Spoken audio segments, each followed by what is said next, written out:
Hi guys, welcome to Life with Hopsy and thanks for tuning in. If you're new here, you are warmly welcome.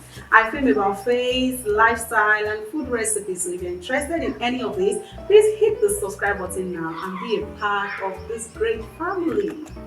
Let me quickly mention here that everything I'll be saying in this video is directed towards married couple. So if you are a single guy or lady, go and chill till when it's your turn. So of recent, I came across a chat between a married couple which actually gave me a prompting for this video you're watching. The chat was about their sexual life and I can't but give kudos to this amazing couple. I'm motivated to educate others about what I learned from them and to also share my opinion on it. Let me start by saying sex is critical to a healthy marriage. Even though our leaders in Christendom often shy away from talking about it. But we all do know it's a major area that is tearing homes apart. The act of sex between a couple is the hub, the point of convergence, the physical expression of the living and becoming one flesh that define that very essence of marriage. This is the key subject that defines the well-being of every marriage relationship. Similitude between a man and his wife, and especially in this area, is a no-no for any successful marriage relationship. There are so many broken homes today, even in Christendom, that the underlying reason is nothing else other than their conflicting sexual life. Engaging in a physical expression of living, cleaving, and becoming one flesh, which is the act of sex, is one of the most meaningful ways to marital intimacy. This was an idea conceived by God, the master and creator of the universe, when making a helper suitable for the first man, Adam. I strongly believe that having Songs of Solomon, a book dedicated to love, romance, and sexuality in marriage in the Holy Book, is no mistake, but a proof that it was intended by God for couples to experience tremendous joy and satisfaction in their union. Let me reiterate here that sex is good. It is what God has freely given to us, and not of the world or Satan. And remember the phrase, if it is good, it is God. It is what is expected to be done often by couples. This is established in 1 Corinthians chapter 7, verses 5. It says, do not deprive one another, except perhaps by agreement for a limited time. Do you know of all aspects of life where specific instructions and guidelines are given? Sex is the only aspect that God gave no specific guideline, law, rule, or principle about. In my opinion, it's apparently because God knows how crucial sex is to our marriage, so He puts no restraints around it. He just left that part to husband and wife to do as occasion says, thereby enjoying themselves as long as they are both in agreement. Now to where I'm really going. We are all different creatures with varying levels of sexual drive and interest. Please note that there is no worldliness in this. It is called hormones.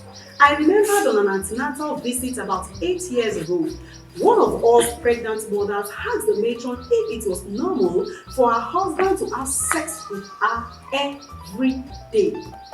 She's newly wedded with her first pregnancy of about 5 months or so as at that period. Her husband has been having sex with her every day since they got married till that particular visit, and sometimes morning and night. Obviously, men's desire for sex in most cases is higher than women's, and they seem to enjoy more variety in terms of sexual play, positions, etc. in the marital bed. Women, on the other hand, seek more emotional intimacy and connectedness.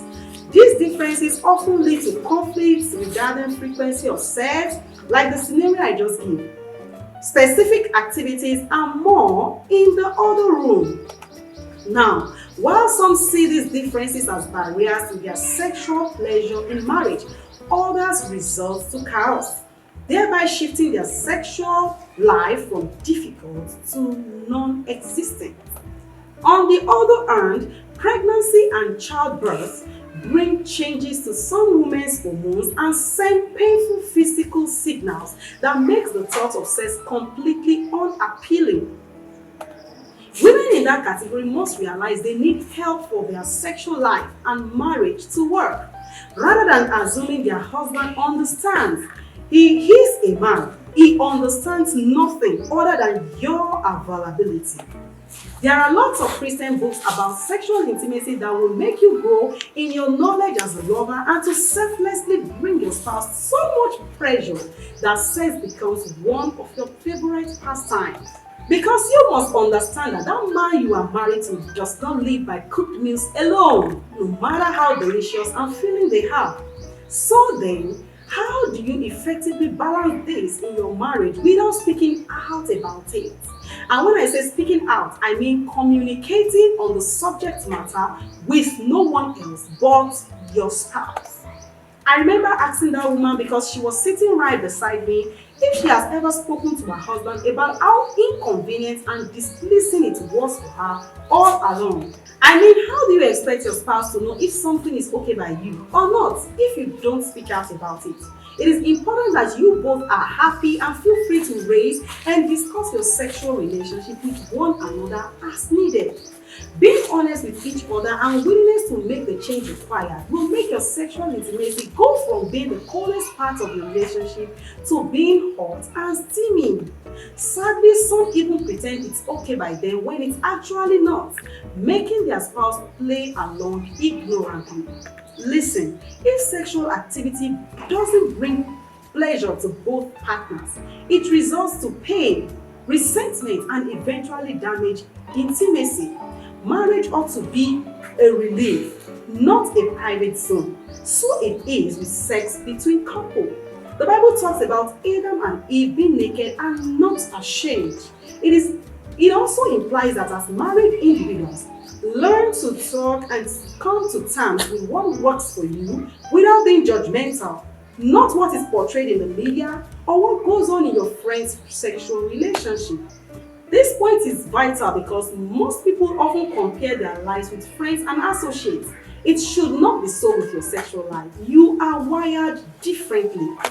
For instance, I've had married women say stuff like it hurts when their husband makes a particular move during their time together and he keeps doing that. Obviously, it doesn't make sexual activity pleasurable for them. And guess what? They never mentioned it to their spouse. Isn't that self-afflicted wickedness? On the contrary, some have also said that it is more delightful for them when their spouse makes some moves, but they also never express themselves to their spouse. See, if during your time together in the other room, your partner does something that you really appreciate and enjoy, don't be shy to let him or her know. Even if you were a pastor, else, how will they be motivated to do what you so much yearn for next time? Then you begin to wonder if they are satisfying themselves outside the married bed, but he actually stopped because he assumed you don't like it. And if it hurts too, let them know so they adjust, because I believe no one intentionally hurts their spouse during lovemaking except a devil. You might be shocked to know that your spouse has been doing all they can to have you come to that point where they audibly hear you say you are good. And here you are, never commented about whether it suits you or not. These are conversations couples should be having freely and frequently, because as you age, things change. Therefore, seek to know your spouse's desires and needs in the other room is very, very important. Thereby coming to an agreement on what is mutually acceptable and enjoy. So this is the gist about this video. I hope you enjoyed and learned something from it. If so, please give it a thumbs up and share with friends. Don't forget to drop your comments, questions, observations, contributions in the comment section or via any of my social media handles as provided in the description box below. Also click on the subscribe button if you haven't, and be informed with my timely and seasoned video on lifestyle, face, and food recipe. Thanks for watching, and until next time I come around. Bye.